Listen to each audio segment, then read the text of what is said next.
அங்கே என்னென்னா போர்டில் எழுதி வச்சுருப்பாங்க ஒரு 72 டிஃபெக்ட்ஸ் அப்படின்ட்டு ஒரு பக்கம் போர்டு இருக்கும். இன்னொரு பக்கம் நம்ம தவிர்க்க வேண்டிய டிஃபெக்ட்ஸ் என்ன அப்படின்னு ஒன்று இருக்கும்.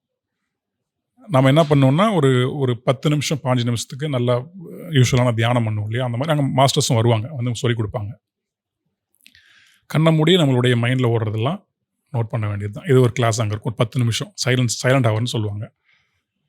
அங்கேருந்து எனக்கு கொஞ்சம் கொஞ்சம் அப்படியே புரிய ஆரம்பிச்சது. அவங்க இது எதுக்காக பண்ணுறதுலாம் அவங்க சொல்லலை. இந்த பக்கம் அங்கேருந்து வெளியே வந்த பிறகு ஒரு 9 மாதத்தில் வெளியே வந்துட்டேன். வெளியே வந்துமே ஒரு 3-4 நாளில் மீண்டும் சரியான குடி. ஆமாம். ஆனால் இந்த முறை எனக்கு நடந்த மாற்றம் என்னென்னா, ஒவ்வொரு முறை நான் குடிக்கும் போது இந்த avoidance of what is stupidity வந்துகிட்டே இருக்கு மைண்டில். எனக்கு ஒன்றும் புரியல. ஆனால் வழக்கமாக சித்தர் பாடல் வரும், நல்லா சத்தம் போட்டு ரோடோட சுற்றுவோம், எல்லாத்தையும் சண்டை போடுவோம்.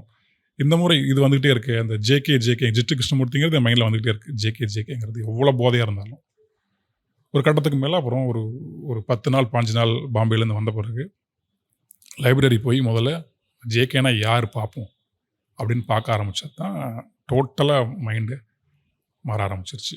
டயா பூஸ்டர் சுகரை கண்ட்ரோல் பண்ணும், உங்க ஆரோக்கியத்தை மீட்டு தரும். அனைத்து மருந்து கடைகளிலும் கிடைக்கும்.